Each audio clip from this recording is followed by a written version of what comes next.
It's been a terrible week for jokes, and in my opinion, it's been a terrible week for common sense. In the same week where we've seen TV presenter and MasterChef host Gregg Wallace attempt to be cancelled and be criticised for jokes he made on set around a decade ago, we've also seen the attempted cancellation of Mrs. Brown's Boys and the star and writer of the show, Brendan O'Carroll, after the show was halted when O'Carroll made, in rehearsal, a bad taste joke which was later revealed to be potentially racially sensitive. So this raises the question, and what I want to talk about today is when a joke is no longer a joke, when a joke oversteps the mark, and what the repercussions of telling a joke that oversteps that mark should be. My personal opinion, and the reason I'm not going to dwell on his case particularly, is that Gregg Wallace has very little of a case to answer. He may have told some jokes that were in poor taste over a decade ago, however these were almost certainly done with a view to lightening the mood on set and amusing his colleagues. There was no real noise made at the time, there was no action taken against Gregg Wallace at the time, and therefore it's only in light of our modern sensitivities and the ongoing cancel culture that this has really come to light. Almost certainly with a view to discredit Gregg Wallace for whatever nefarious reasons the originator of these complaints has. However, in the case of Mrs. Brown's Boys and Brendan O'Carroll, as well as other instances which I'll talk about later in the video,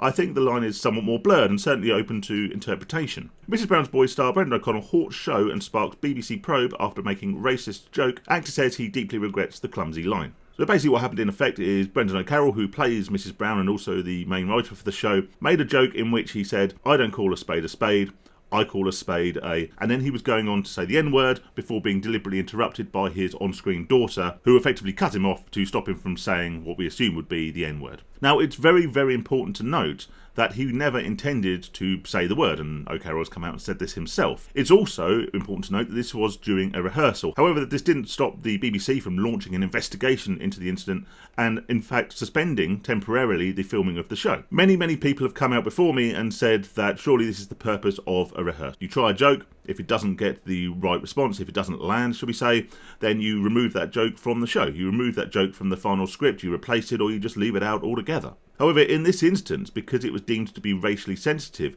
it had greater, more widespread repercussions. It had the repercussions of probably lost time filming because they had to suspend the filming of the show temporarily. The BBC are now also investigating the show and investigating O'Carroll regards this particular joke, which may well have repercussions on him and his future work at the BBC. And whilst at the moment we are not seeing any legal repercussions or third-party repercussions for this type of joke, it's not beyond the realms of imagination, is it, that given the two-tier policing, the two-tier judiciary we've seen people banged up for their opinions they've posted on Facebook, etc., there will come a time where if you tell a joke that is deemed to be inappropriate or offensive in whatever capacity, that you may actually find yourself having a day in court. Sorry to interrupt the video very, very quickly. If you're not already subscribed, please just hit that subscribe button. It's completely free. There'll be no hard feelings if you change your mind at a later date. At the moment, only 5% of people who watch my videos regularly are actually subscribed. So let's change that around a little bit. Hit that button and it'd be greatly appreciated. It helps me more than you know. There'll also be a link in the description down there if you want to buy us a beer. But for now,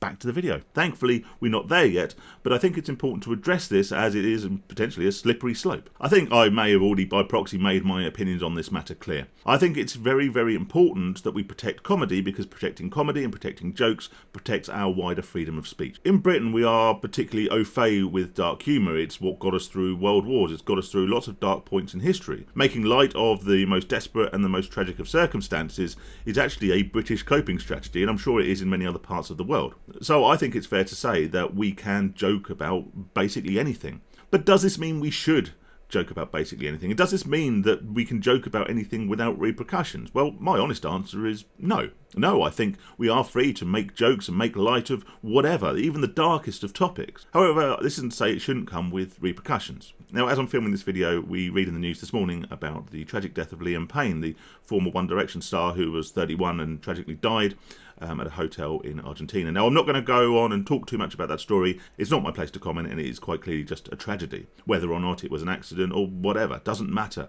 This is a young man in his prime who had a young child at home, and he is no longer with us. That being said, the time is currently about 10 AM, and I guarantee, whether it be online or whether it be when I'm out and about playing darts later, by the end of the day, I will hear a joke about the death of Liam Payne. Invariably, this will be some hurried effort that someone's put out on social media because they like to jump on the latest topic, the latest tragedy, and be the first to create a meme or a joke around the topic. Will I find it funny? Well, it's very, very, very unlikely that I will find it funny. It would have to be an incredibly clever joke for me to raise anything other than a smile given the tragedy that's taken place. However, do I believe that the person posting a joke about Liam Payne on Facebook or on X or whatever deserves legal repercussions? No. Do I believe that they deserve to lose their job? No. Do I even believe they deserve to get banned from the platform? No, not really. I would invariably find the joke in very poor taste. I think when people make jokes about tragic events in the immediate aftermath, it's pure attention seeking. It is not the same as using dark humour to get yourself through a particularly tough spot in life, as per the fact that it got us through 2 world wars. But like I say, should this person face legal repercussions? No, they shouldn't lose their job, and I dare I say they shouldn't even have their accounts banned. However, this isn't me saying there shouldn't be repercussions for the jokes you tell.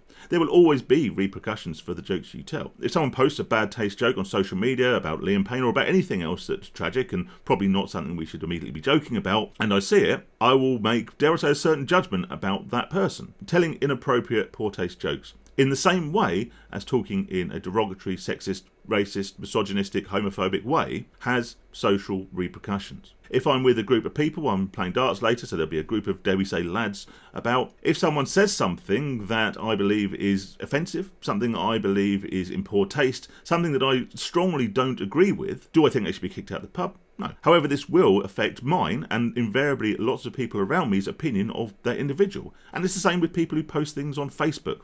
When I see my first poor taste Liam Payne joke, I will immediately have a slight change of opinion about whoever it was that created it or shared it. That is social repercussion. And in the professional world, this does spill over into commercial repercussion. There is always going to be a market for shock comedy. There's always going to be a market for dark humour. There's always going to be a market for those comedians who really push the boundaries. However, should a comedian continue to push the boundaries beyond what their existing fan base and maybe new followers feel is acceptable or feel actually outweighs the humour, then they will see that in their bottom line. Less people will come to their shows, less people will watch their programmes, which ultimately will mean they will get less work on TV or wherever. I don't think that telling highly offensive jokes on stage should get you put behind bars. I don't think it should get you immediately cancelled or your tour stopped. However, you will see repercussions in your bottom line and your earnings if you start to tread over the line that people think is acceptable. This is fair. This is understandable. I see it myself in a really small way. Now, by and large, I like to think that I share the opinions of the silent majority. However, in a couple of recent videos, I shared opinions which quite clearly aren't carried by the majority of people. This has been reflected in the like-to-dislike ratio and some of the negative comments I've been receiving. And you know what? That's absolutely fine. Again, it's a repercussion of my actions. If I share my opinions, people are very entitled and they encouraged to come along and say, I don't agree with you. I don't believe in your opinions. I think it should be like this. I've seen it after a couple of videos where I've lost subscribers, actively people who have come along and gone, no, not for me, don't agree with this guy. And they are the repercussions that we should be seeing for people making jokes. People who no longer find this person funny, people who no longer find this person entertaining, people who no longer find themselves aligning with this person's view of the world. That's repercussion enough. Now, for what it's worth, aside from the first couple of episodes where I thought it was actually quite a novelty, I've never found Mrs. Brown's Boys funny. However, would I go out my way to demand it's cancelled because of a joke that simply didn't land and was deemed offensive? No. Humour is subjective. Comedy is subjective. Find what you like. Some people like edgy humour, some people like slapstick humour. Some people like parody, some people like political satire. There is comedy for everyone. And it is that variety of comedy, and it's the ability for comedians to go out and perform this type of comedy, and for the audiences to enjoy all these different types of comedy, that helps to maintain the underlying tone of free speech in this country, where in so many instances it feels like it's being desperately snatched from us by an increasingly two-tier society. Stay safe and sane, everyone.